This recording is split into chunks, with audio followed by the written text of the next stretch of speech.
Welcome back to another episode of Off the Dribble, featuring myself, Aashrith, and my co-host Chetan. And we're here for a special edition of Off the Dribble. We have a college basketball edition. This one's been requested by a couple of our friends, and we thought since the tournament's kind of heating up right now, we're getting into that sort of second round Sweet 16 phase. We can talk about Final Fours, any sleepers we have, like go over our bracket maybe, and sort of think about who's going to lift the trophy at the end of the season. So, I mean, without further ado, I think we can just start, right? Yeah. So, I think if we can just jump straight into the final four, and we'll discuss like each individual team and like our sleepers later on. But who do you think can make the final four off the top of your head? So from the South, I have Auburn.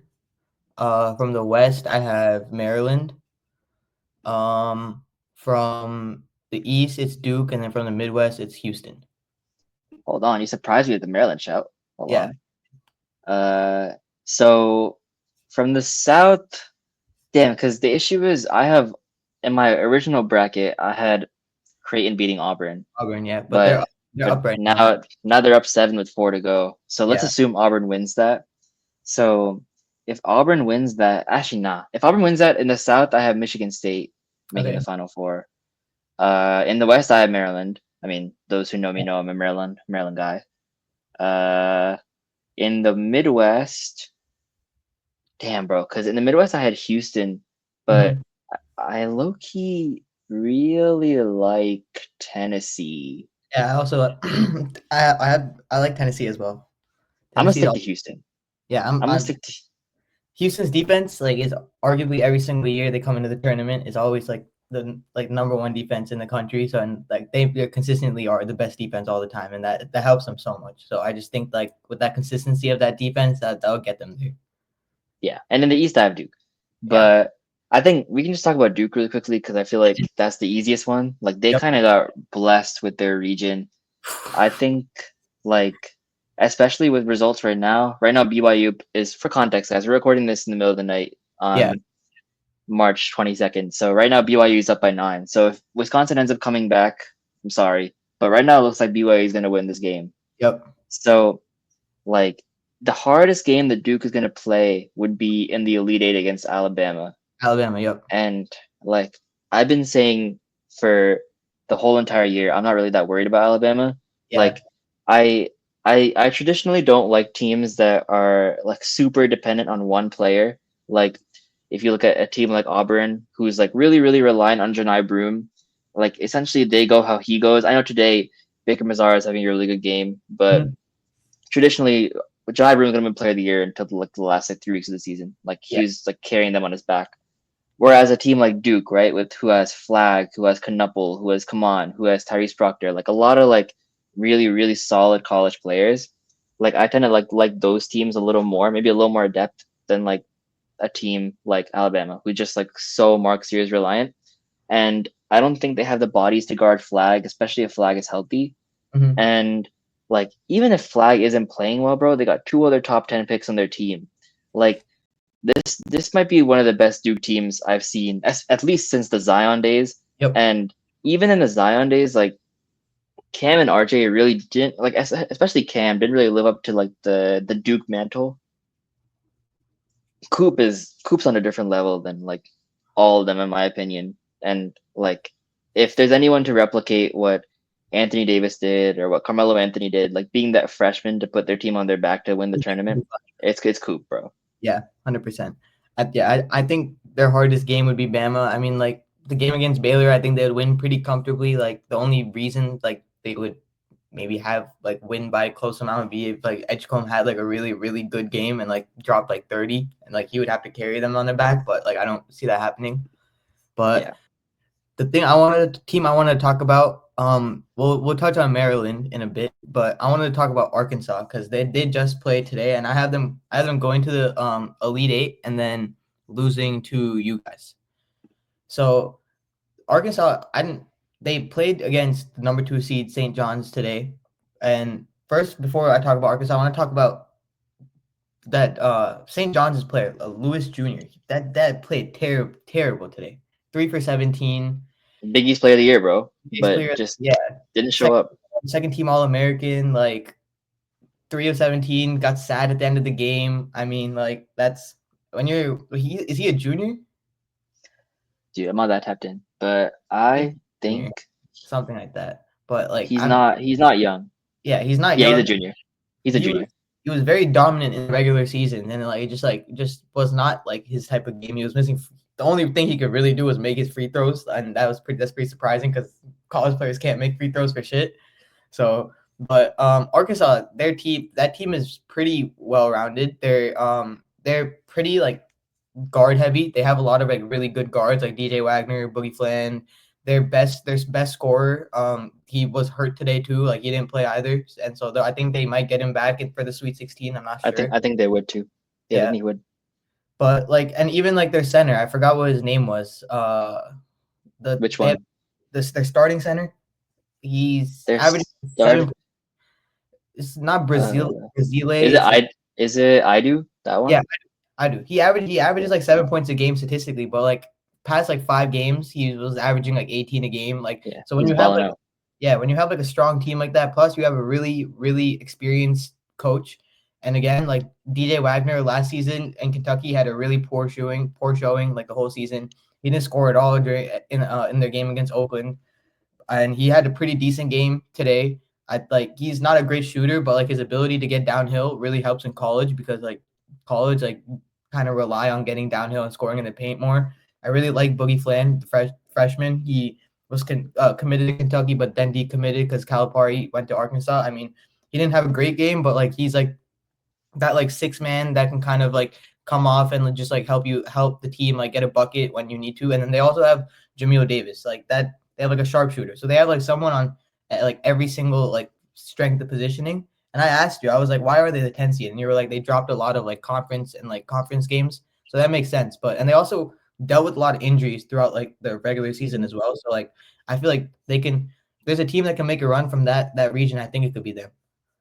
Yeah, I doubted them like crazy because when you're missing your best player, like I really thought Kansas would get him. Because Yeah. when you're missing your best player, it's really hard to motivate yourself to beat a team with as much pedigree as Kansas has. But Mm-hmm. man, bro, what a like what a disappointing season for Kansas, being the preseason #1 and losing to a Arkansas team without their best player. But then to go like bro, Calipari, he was ready for this game against Patino. Like they've been talking, like they're like, oh, we're not friends, and everybody dinner once. Like there was some chatter before the game. I know both of them really wanted this win. Yeah. Like he coached his ass off today.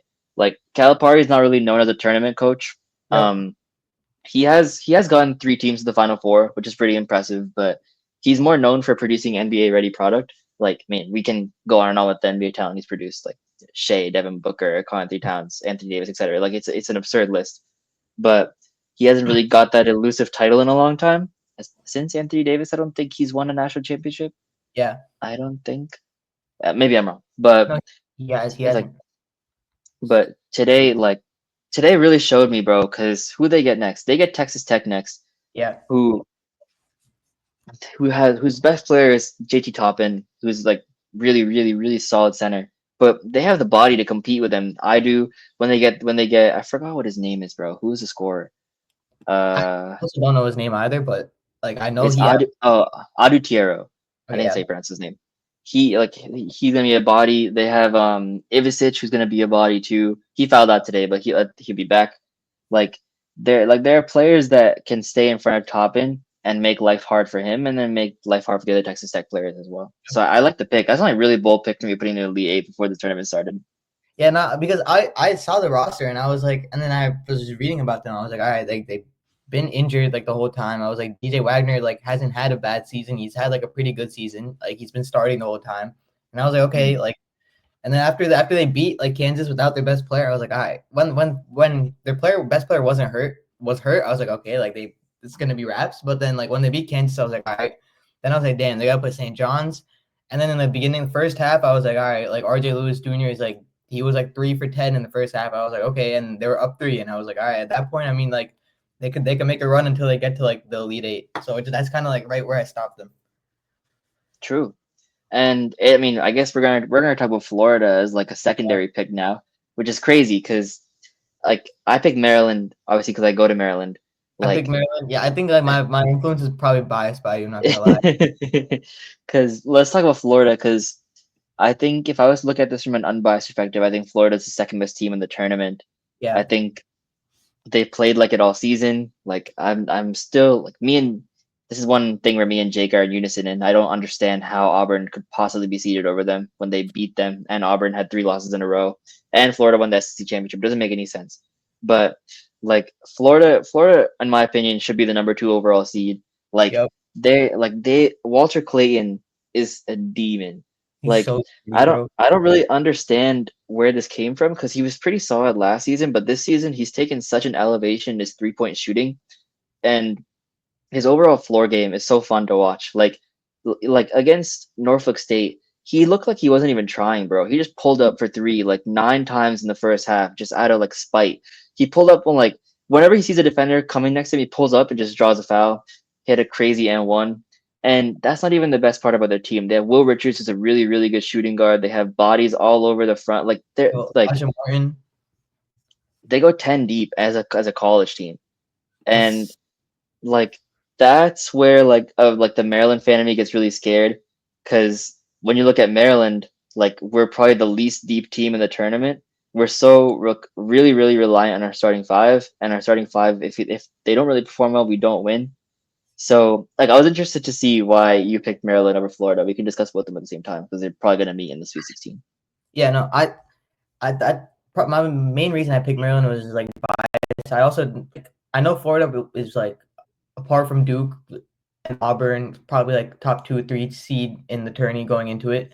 And I know about Clayton Jr., Elijah Martin, like their guards are really, really good, and they're also really efficient. Like you see, like a lot of like guards that put up like big scoring numbers in colleges, like anything above like 15 points per game. You see them shoot really inefficiently, but like I'm looking at their stats right now. I mean, Elijah Martin shoots like he shoots 50% from the field, 37% from threes, 80% from the free throw line, like, and they give you like great defense on both ends too. But like, I mean, you guys have probably a lottery pick, a top 10 lottery Top pick. five.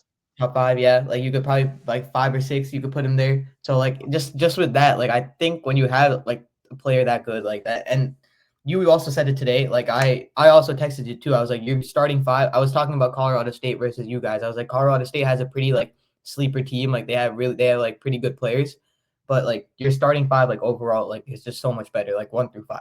And then you said back, you're like, we statistically have like the best starting five. So if you have statistically the best starting five in college basketball, and you have like probably a top 2, 3 center in also college basketball, like I mean, that's gonna help you a lot. Yeah, and I mean, I can make Maryland's case, right? Because like I think aside from Duke, we probably match up Florida the best. Like we have our starting five is pretty like it's probably the most well balanced it's ever been, which is crazy because last season we were probably the worst 3-point shooting team in college. Like we shot 27% from three. This season we've risen up to I think around 35% from three, and this is purely off transfers. We transferred in our point guard, shooting guard, and small forward, and all of them shoot over 40% from three. And we have our bigs, Julian Reese, who could have transferred like 3 different times. He decided to stay to make the last push. And like the centerpiece of it all, bro. Like Derik Queen is like it took him a couple games to really get underneath himself, really understand he can dominate the game. Because if you watch him play, especially in like January, we had a couple really bad losses to teams like Northwestern or teams like Ohio State. And like those games, he wouldn't really take them over because he thought he had to like his mindset's always pass first, pass first. That's why like if you look at college basketball analysts, they'll compare him to Jokic, which is like I think it's a little bit of a reach of a comparison, but Mhm. besides that, like but when he really, really figured out that like his physical presence can dominate a game, his touch around the basket, his ability to see the floor, like that's what I think what's going to differentiate us between us and Florida. Like, I don't really see, with all due respect to Hand Locked In, with all due respects to Condone, like they're like really good players in their own right, but I don't think they can hang with Derik. I think that's a free 20 and 10, and a, a player like Julian Reese as your second best big, like coming off like taking the weaker defender. I don't know. Like I feel really good about that matchup, and Who if they who's really starting center? who's Florida It's starting center? I don't know if they start. Let's see what they started last game, because they talk a lot about hand locked in as like. Yeah, Hand-Lockton, he averages 5 and 7. Condon played 22 minutes against Norfolk State. Well, it's a blowout. Yeah, Yeah, well, yeah. they're pretty like mid. Yeah, so they start Ruben Chinyelu at Oh yeah. center, Okay. and then they bring Hanlock off the bench. They essentially play a committee, Yeah. and they start Clayton, Richard, and Elijah Martin are like the three guard lineup they play, which Yeah. is another reason I guess why I feel kind of confident because I like Clayton a lot. Defensively, he's like pretty solid at ripping the ball, but Mhm. he's pretty similar player to Jacoby Gillespie in that they both try to get to their shot. They both are really good in passing lanes. Both are pretty good at. I think they'll let them neutralize themselves. I know Clayton was first team All American and Jacoby Gillespie is barely second team All Big Ten, but I I don't know. It could be the bias speaking because we lose by 50, but like I don't think there's a team we match up better than the team that matches up to Florida better than us. I feel like the only way like it would be a blowout is like if you can't stop Clayton from scoring. Like if he's just Yeah, like walking up and like shooting threes, like it's kind of over at that point. Like yeah, if exactly. you're feeling it from the beginning of the game, like dude, like I was watching his highlights the other day. He has bag, like his bag He is has a, he has a deep bag, bro. He's a deep bag. very very deep. Like But fadeaways, floaters, like his layup package is pretty solid. Like he could shoot the ball really well. Like too old though, bro. He's a yeah, 23. Find a 23. job, bro. Find a job. Get a career path. Oh, that's funny. Uh, Any other we teams that can you wanted to talk about?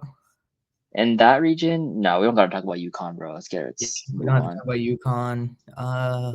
Let's go to the next region. We should talk about Michigan State Yeah. because like Michigan State versus Auburn, I think will end up being the Elite Eight now Mhm. that Creighton has just about lost. Yeah, Creighton just about lost. So we can say with confidence that Michigan State and Auburn will probably meet. Yep. Have you watched too much Michigan State this year? Because like I've watched all their games as a Big Ten fan, so I have a I good haven't watched. understanding of who they are. I haven't watched too many of their games. I know like they have Cohen Carr, who's like a pretty like high intensity like forward, like has Yeah, like the craziest like looking 7 points per game I've ever seen in my life. dead ass. So, Who apart from like who are they like who's like their main like go to guy? so they have a freshman named Jace Richardson who's going to be a top 10 pick. He he's their go-to guy. They have Carr, as you mentioned. Jeremy Fears is a freshman who's really good, really bouncy. Um, they have Trey Holloman who hit the. Oh, I'm thinking of Akins is the bouncy one, not Fears. They have Trey Holloman who hit the half-court game winner against us that I saw live. That I was about 2 feet away from. That killed me. And they have a lot of like really solid role players. They have Kohler, who is really good at mid range low pull up. They have a player named Fiddler, Fiddler, which yeah. is a little weird, but he's like they have a lot of like really solid rotational players. They go like at least like 8 to 9 deep, which is like another reason why I like them to beat Auburn. Yeah. And it's their defense, bro. Like Tom Izzo teams are like really, really known for their defense. You can see based on the NBA prospects he develops, like Draymond Green and Jaren Jackson Jr., two of the high level defenders in the NBA. Like you can get a sense of like what kind of style he's going for. And it's team defense and rebounding. Like they have Cohen Carr coming from the sky to get rebounds. They have him tapping out balls to Jace. Jace secures, that's another possession. Like it's like gang rebounding. They don't really worry about getting back in transition because they know they're gonna get the rebound. So a way that like Auburn could beat them. Obviously, he's getting in transition, like securing rebounds to Janai and securing was their other center. I forgot. He actually played really well today. I forgot his name, but like I like Michigan State to win just because they have enough bodies to put on Janai, Yep. and it would force their role players to play a more significant role. And I don't really think that a bunch of role players is going to beat a well-oiled machine like Michigan State. That's a good take. I can see that. I just think that I mean like Broom like throughout the like you said like the whole he was basically just carrying them on his back. I mean 19 points per game, like 11 rebounds on great efficiency as well. And it's not like he doesn't have people around him where like he can't do anything. I mean like the centers you were talking about is Dylan Cardwell. He's playing pretty good. Defensively also, like he's been pretty good. That was kind of where like a lot of his like ticky tack fouls in the regular season. I used to watch a lot of Auburn games. It was because like he couldn't really guard the pick and roll properly, but he's been doing that really well, especially the first game. So, and I mean, like if you can just, like you said, like a lot of their offense is just Broom just getting to the buck, getting to the hole, and just trying to like draw foul or something like that. So it's kind of just about like if he's rolling, then the whole team's going, because like if he has all the tension on him, it's gonna help everyone around him. But I don't know. I just think like that talent level with him, like compared to like everybody else on Michigan State, I don't think anybody on Michigan State can like keep up with him, is gonna be able to guard him like size wise, or he dominates the paint when he plays. That's kind of what he does. Like, and he's not a terrible shooter either. So like you can't really leave him off on the 3-point line. So I mean, if there's no like one-on-one matchup, because in my opinion, when I watch college basketball, they switch a lot. Like they don't play like zone defense. They don't do a lot of that. It's man on man, and it's like straight switching. So if you have like Broom switched on to Jace Richardson or something like that, like Jace Richardson's, I think he's like 6'3". Like I know what you're talking about. Like he's like 6'3". Like if that's happening like over and over throughout the game, and he's just gonna keep eating. And I don't see him like falling under pressure. Like I don't see that happening. I think like he can handle it. So that's what I'm banking on. Just him like just continuing to carry that load. Yeah, and they've been the best team in the country for like 90% of the year. So like it wouldn't be surprise me if like they went and won this game. It's just today, like for example, right? Because I picked Creighton to beat Auburn today, and I picked him because of Kalkbrenner and his ability to kind of roam the paint and make life a little difficult for Janai. And like Janai had 8 points today, and I'm not saying that's all. Kalkbrenner did have a good game. He had a great game. Yeah. Yeah, and I'm not saying that like, because obviously Auburn still won the game by 12 and Janai Room at 8 points. So like obviously the other role players stepped up, but I just don't think Creighton has like the bodies physically to keep up with the other role players. Whereas Michigan State, like you have players like Akins and Fears who are gonna like get after you defensively, and Jace is gonna get after you defensively. Like it's not gonna be as easy for like Tahad Pettiford, who's gonna be a first round pick this year. It's not as easy for him to get off, and for Baker Mazzara to get off, and for not Dylan Jones, some other Jones to get off. Yeah. All those people to like play better. Like, I don't know. Like, Auburn was the best team in the country for a reason for a long time. They're more than equipped to handle a team like Michigan State. I just got to see it to believe it, I guess. Yeah, I can see that as well. I can definitely see that happening. Yeah, BYU. So a half. BYU is up by 11.5, bro. Yeah, BYU is a good team too. BYU is a pretty good team, but they'll be better next year, definitely. Oof. When they get AJ? Yeah. Yes. And who's the other guy who's going to Kansas? What's his name? Is it Daryl Peterson? Yeah, it's Daryl Peterson. Or he's even better, bro. Is Carter Knox Kevin Knox's brother? I've never actually thought about this. Carter Knox can't be, right? There's no way. He's just a different. With all the respect, he looks different. Yeah, he is.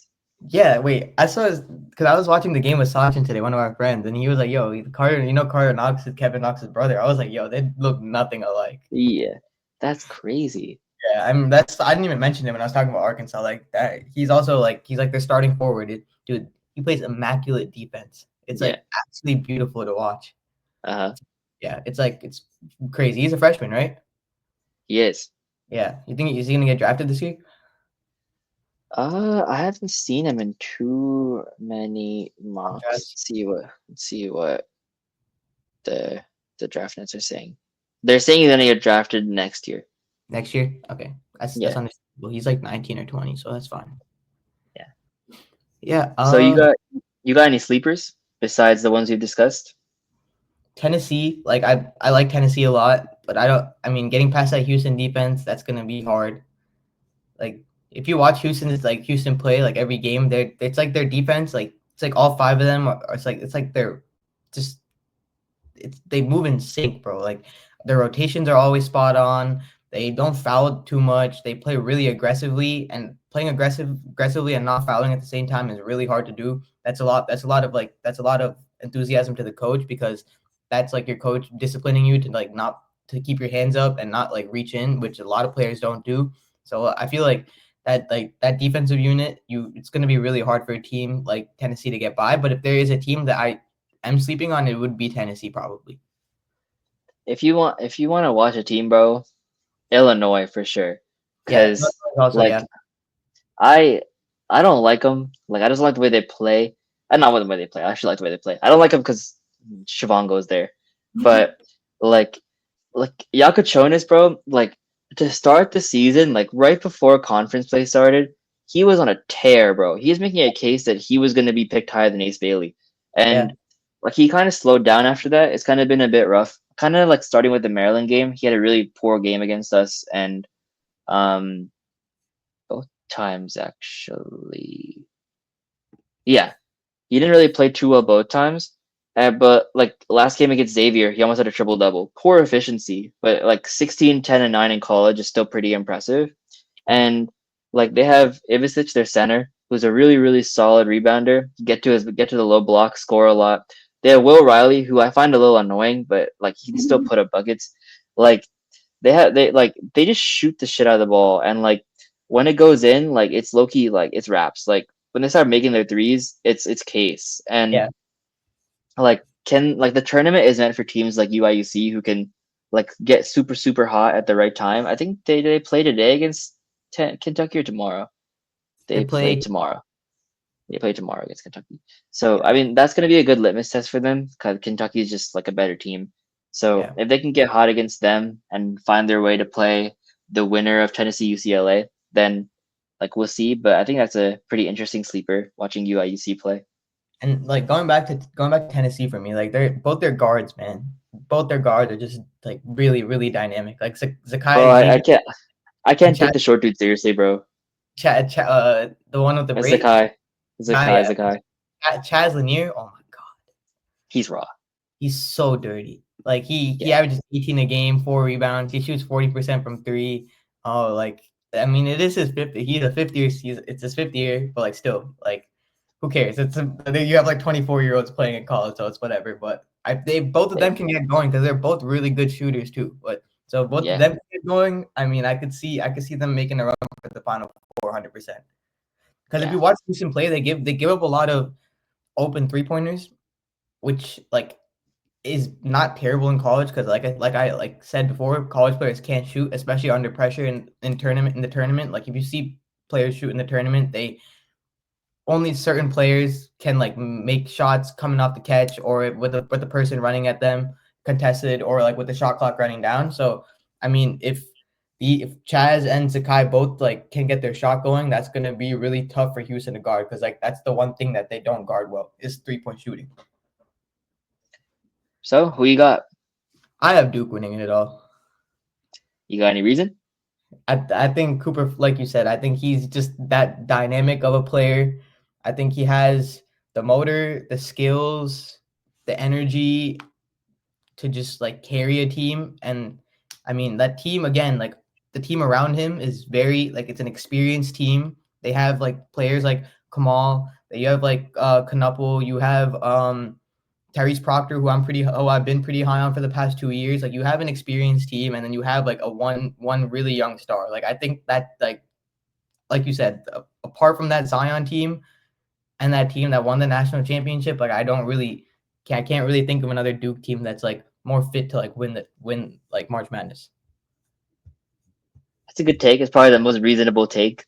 Yeah, I'll go with Maryland. I think. I mean, I'll try to give a more condensed analysis of why I think Maryland's gonna win. I just don't think we have a weakness. yeah, I don't think we have a basketball weakness rather, because our bench is obviously a weakness. But mhm, if you look at our starting five, we have shooting. We have 40% shooters from three. We have yep, inside scoring. We have two. We have I think the most double doubles in the country between Reese and Queen. mhm, And with Queen suddenly developing an outside jumper, I guess we have that too. yep, And we have defense with Gillespie top five in the conference in steals. Julian Reese is I think first or second in total steals plus blocks. He had a game where he had four steals and 6 blocks, and followed up with a game where he had 6 steals and 4 blocks. Like he's really really solid at impacting the game even when his shot isn't going. Because I'm gonna be honest, like his touch around the basket is very questionable. But like even if he's like not the best at making those quick one-handed floaters, he'll match up. He'll make up for it by getting that quick steal on the other end. And Mhm. he's partnered with the person whose touch is like perfect around the Perfect. corner, around the block. So I think Derik Queen, in my opinion, is the third best player coming out of the draft. Like I think he's the third best player in this tournament, and like those kind of players are the players who win tournaments. Like those kind of players, you have to have like a top 5 player, I think, to win it all, or like a super like Well balanced like team with a like really really good coach. yeah, kind of like Baylor Yeah, when yeah, Baylor won it. yeah, Because I don't think anyone considered Davion a top 5 player that yeah. year. And Baylor's defense that year was also fucking insane. Disgusting. Oh, Sohan was on that team too, right?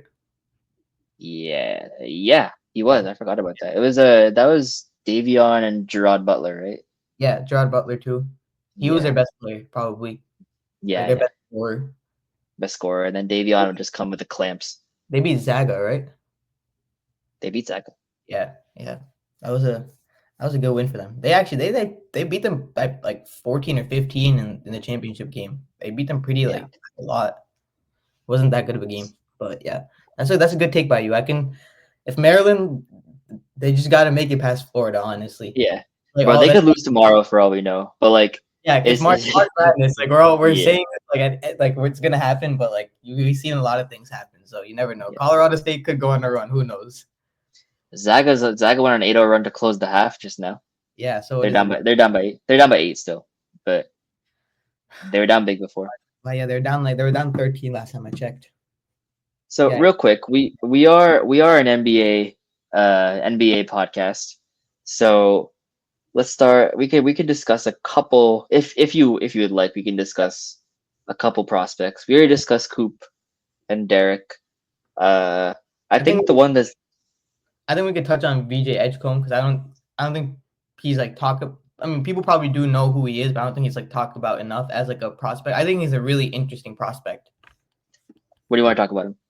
Just like, I mean, he really doesn't have like a weakness in his game other than like consistent 3-point shooting. He's a great athlete. He can jump out of the gym, which is like has been seen. He's been shown that he can play pretty good defense. He has a pretty good jump shot just because of his ability to rise over defenders. Like I just think if he can get that 3-point shot a little bit more consistent, which again is like the main problem with a bunch of college players going into the draft. So that's something that you can fix with development. But I think he's just like a really interesting prospect. I don't really know where he's gonna go. It's in my opinion is in between that 4 to like 6 range, probably. I could see him going 4 or 5 though. Yeah, I think that top 3 seems pretty like firmly set from what I'm reading. Like I don't Yeah. really see Flagg, Harper, and Bailey really changing too much. I think the next tier is kind of Yakachonis, Edgecombe, Queen, come on, depending on if you do center. Like, I think that's kind of where he ends up falling. My only question with him is his motor, bro. Like, Yeah. we like Gives me he because gives me Ant vibes. I'm gonna tell you, like, because Ant has a motor, but like when he gets tired, you can see Ant like physically like gas on the court, and it's the same thing with him. Like this dude he's like he's like 6'4", 6'3" ish. He's a very athletic guard. Also, kind of gives me like Westbrook vibes too, but like Westbrook's motor was on a whole nother level. yeah, Westbrook's different. Yeah, Yeah, Westbrook's motor was crazy, but just like the way they play, kind of reminds me of like that athletic, like get to the rim kind of guard. So like, I mean, like his motor is pretty bad. Westbrook is looking an insane comparison. Like, that's a really good comparison because I was thinking, like, who in college was like because I think he's almost more known for his defense at this point just because of how hard he plays. Yep. But it's like Baylor was supposed to be so good this year, bro. Like Yeah, they I know. had VJ, like they had Robert Wright who was on the Montverde team with Coop and Derik. Like Mhm. then they had like a bunch more recruits and they end up as an 8 seed, which Nine, is like think or nine nine. seed, sorry, Yeah, 9 seed, which is like a team like it's kind of like Rutgers where it's like they maybe they aren't coached properly, but it's also like I watched a lot of VJ this year Vijay sounds like an Indian name. I watched a lot of Edgecombe this year, and like I saw games where like he really impacted the game. Like a game against Arizona, I watched, he had 24 points. But I'm looking at the game right before that against West Virginia, he had 7 points. Yeah. Like it's like I don't think like I know college is a lot different, but I don't think a player of his caliber should be like varying. He went from 7 to 24 to 8 to 18. Like Dude, I can't. there was one stretch of games though where like he played like BYU and Kansas in the stretch. He had a 30, 21, 28, and then like 14, 17. Like Yeah, see, like you're so right. Like he has like stretches of like 3, 4 games where he is like consistently showing like what he can do, and then he'll have another stretch of like 3, 4 games where like he's in a slump. And like you can't really have that in the NBA, especially if you're like being a lottery pick, top 4 pick. Like you're going on a team to kind of like change the team and probably be like that number one guy. So like if you want to be that number one guy, you can't really like have those kind of things happen. just look at last game, bro. Like against Mississippi State, where in the first half he was essentially non-existent. I think he had like 2 points. He was like 0 of 3 from the field. Like he really played hard on defense, but he just wasn't getting his shots up. Like we criticized the St. John player today for getting up 17 shots. Bro, at least he's getting up 17 shots. Yeah. Like he just kind of like disappeared from the game. And the second half he played really well. But I kind of wish he played more consistently from tip to end. Whoa, pause. I can't. Yeah, I that's wild. I kind of wish he played more consistently from like start to end, because like you can clearly see the player that he is. We gave him Ant and Westbrook comps, like basically my favorite player and your favorite player. That's the comps we're giving him, and like he clearly has that ceiling if he's going to go top 5 in this loaded of a draft. It's just like, can he like put it all together? Before we end, I don't know if there's any other prospects you want to talk about. Well, you mentioned the Illinois prospect, or what's that guy's name? On Illinois? Yeah, he's gonna also be top 10 pick. Yakachonis? Yeah, well, what's about his game is like good? Is it just like overall, just like his offense? It's just like strap, bro. He had a jump shot, and he's really good at seeing the floor. Like if you watch him shoot, his form is perfect. Like it's not really falling as often as he'd like it in college. I'm pulling up his percentages right now because he hasn't shot the ball well since February. 44% from the field, which is decent for college. We're only 32% from 3. But if you watch him play, his jump shot is perfect, and the way he sees the floor is like that's how his center gets buckets, like through his vision. And like at the next level, like a floor game like that translates so well. Like we see point guards like who can see the floor over the top, and then when they need to make a decision, they pop the 3. Like that's essentially half the point guards in the league today. So like his game would translate. Exactly. His game would translate pretty well to like the Spurs, for example. I mean, they wouldn't draft him, but like Spurs are guard heavy. They're hella guard heavy. But like someone like that who like need like a guard who can see the floor and like if need be pop a 3. Yeah. I mean like that.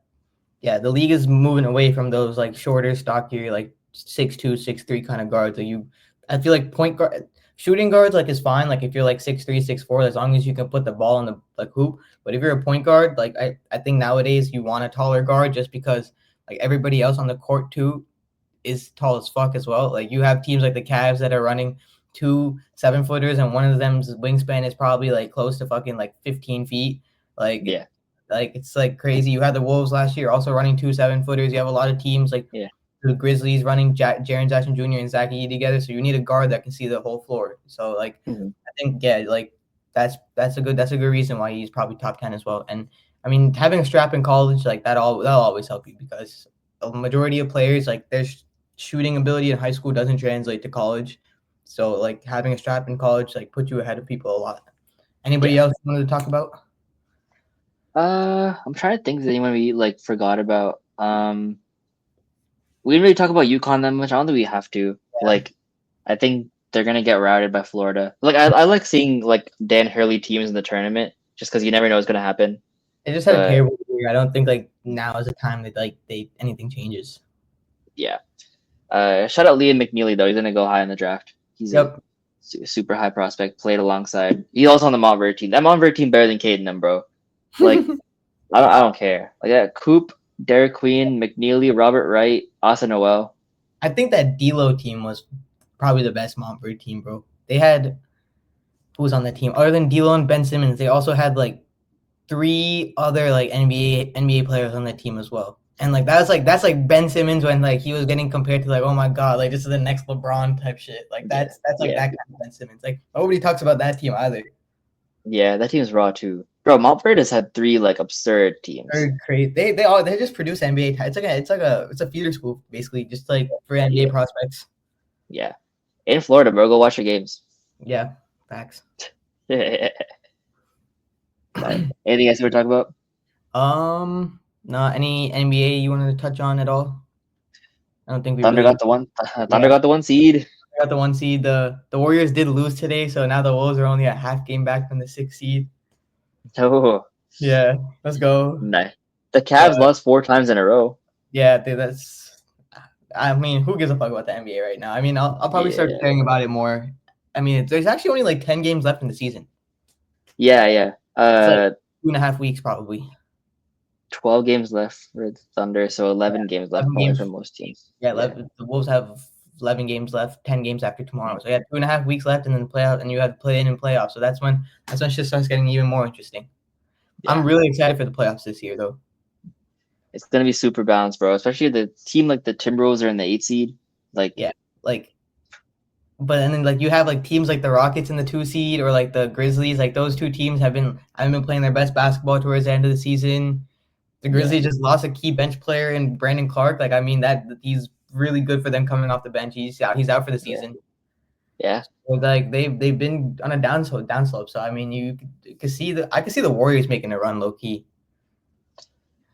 Warriors Lakers first round, bro. It's gonna be interesting. It's gonna be entertaining. The Lakers are the 3 seed. Lakers are the 3 seed, yeah. Yeah, no, I don't want that 6 seed. Then I'm good. I'm good off that. I Yeah, rather you want this. You I want the want 7, bro. I had You to play the really Rockets. want the 7. Yeah, the Yeah. Rockets. I'd take Jalen Green in the playoffs, bro. Let him chuck up fucking 20 shots a game and make like 6 of them. I'm down with that. 'Cause I feel like teams don't want the 8 and teams don't want the 6. Like Yeah, it's kind of like 6 and 8 is basically guaranteed like elimination probably. yeah, Was 4 or 5 is gonna be Grizz. Nuggets. Ooh, Bro, I'd love to see Edie and Jared try to stop Jokic, bro. It's gonna be entertaining. that's gonna be really cool to watch. Yeah, and Yeah, I still think the Nuggets got that though. yeah, easily. But like playoff jaw is always a little fun to watch. Yeah, I mean, Ja hasn't even showed up in the regular season though. Usually he does. Yeah, It is but what it is. I think that's where we end off the episode. We'll probably do another episode sometime during the week. Talk about the March Madness tournament as it goes on. That'll probably be like the main focus of our content for the next like week and a half, 2 weeks as the tournament like keeps going and starts to come to a close. And then, like I said, like we'll keep updating you guys about what's going on in the league. Like anytime we do an episode, and then like in another like week and a half, we'll get back to our like normal NBA content when the NBA gets closer to the playoffs and everything. But yeah, follow us on Instagram and YouTube at Off the Dribble Pod, and we'll see you next episode. Peace. Peace.